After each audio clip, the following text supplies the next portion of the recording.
And if there is some pain, it's poses worth trying gingerly, carefully, to see if you can stretch the muscles that might be causing or contributing to the misalignment in your body that's starting to cause pain. And so if it is sciatica, the piriformis muscle can be one of the trouble muscles. So good O through the whole stretch is a great one to stretch the piriformis muscle. So we'll draw the right knee in. We'll roll the right thigh out and let the right ankle come to the outside of the left knee. And your left foot can stay right here. So if your piriformis muscle is really tight, then this might be enough of a stretch and you can hang out right here. Same things apply. That we want these bottom ribs down with the lower back to maintain its natural curve, not too much, not too little, just right. So steady pressure on your washcloths, maintaining that little bit of air between the floor and your lower back, so the natural curve of your lower back. So option 1, your foot's on the ground. Option 2, your foot can be up on a block, and that gives you a little more stretch. And option 3, you can hold on to, so my right hand is going through the legs, both hands are holding onto the left leg. You can hold on to the edge of the leg, or you can wrap your hands around the back of the thigh, or you can tuck your hands up the back of the knee and draw that left knee in. Your thigh bones are descending, so the femurs are descending. So that little taking your thumb and hooking in the hip crease applies here. So I'm going to do it with my thumbs, manually do it, but once you've got the hang of it, you can do it without using your thumbs. But that gives you a little more stretch, it's safer and better. The right foot isn't turning or twisting, it's flexed. Okay, it's neutral. So for most of us, that means consciously bringing that right pinky toe back toward the outside of the right knee so that the right ankle isn't turning or twisting in any way. The left ankle is nice and relaxed. Shoulders are relaxed, the eye and jaw is relaxed, and just breathing.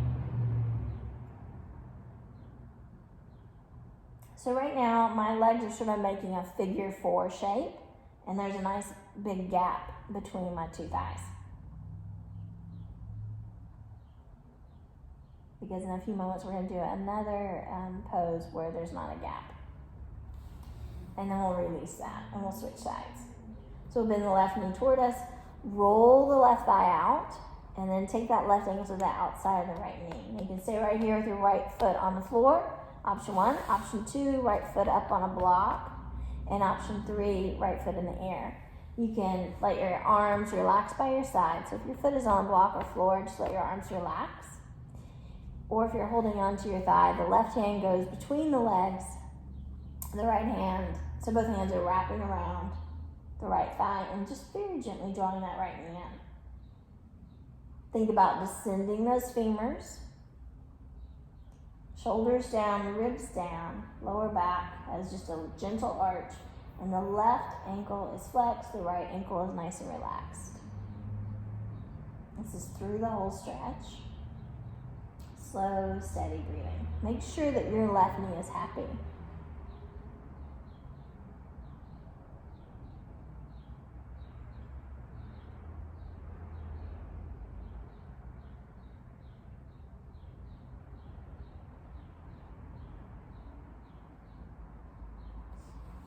And then release.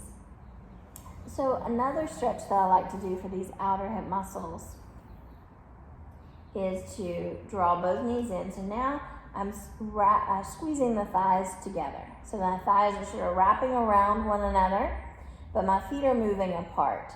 You can hold on to the opposite knee. So left hand is holding on to the right knee, right hand is holding on to the left knee. And my knees are stacked, my thighs are touching, and drawing my knees toward my chest. This is option 1. This might be giving you a good stretch.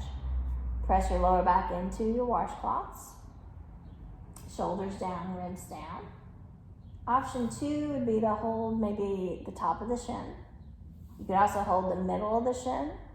You could hold the ankle or the top of the foot. I like to do all of those variations. They all feel nice. And each day that I practice this, one feels better than the other. So feel free just to keep your hands on your knees, If you're able to hold on to different parts of your leg, try those out and find the best stretch for you. Now, if I lift my feet up a little higher and flex my feet, that's a different stretch altogether versus having my feet down low. They're all good. You just need to experiment to see what gives you the best stretch. And the best stretch doesn't mean the most painful one. It just means a yummy, steady stretch. So that's enough there. We can open the legs up, circle the ankles around a little bit. So I'm going to bring my feet down just so you can see them. I'm just circling my ankles a little bit, in and then out. And we'll switch. So now the right knee is on top. Thighs are touching, there's no gap, and the feet are wide. Okay? So it's not through the whole stretch, it's a different stretch. Draw the knees in. Hold on to the knees. Or try the shins, top the shin. Then you might want to try the middle of the shin for a little while. You might want to try the ankle or even the foot. You can have the feet down low, in the middle, or up high. Today, on this side for me, the middle of the shin feels the best. Lengthen through the tailbone, relax your shoulders, and just slow, steady breathing.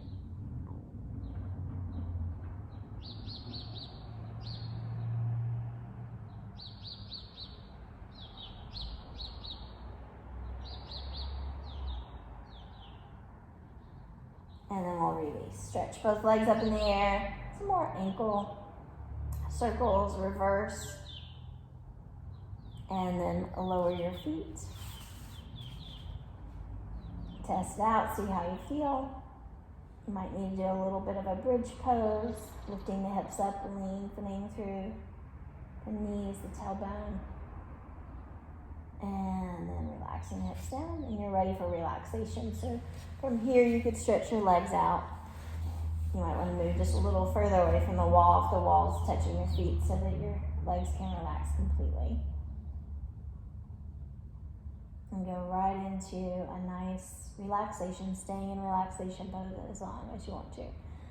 But since we're here and we're at the wall, let's slide close enough to the wall that we have a little bend in our knees and our toes are pointing straight up.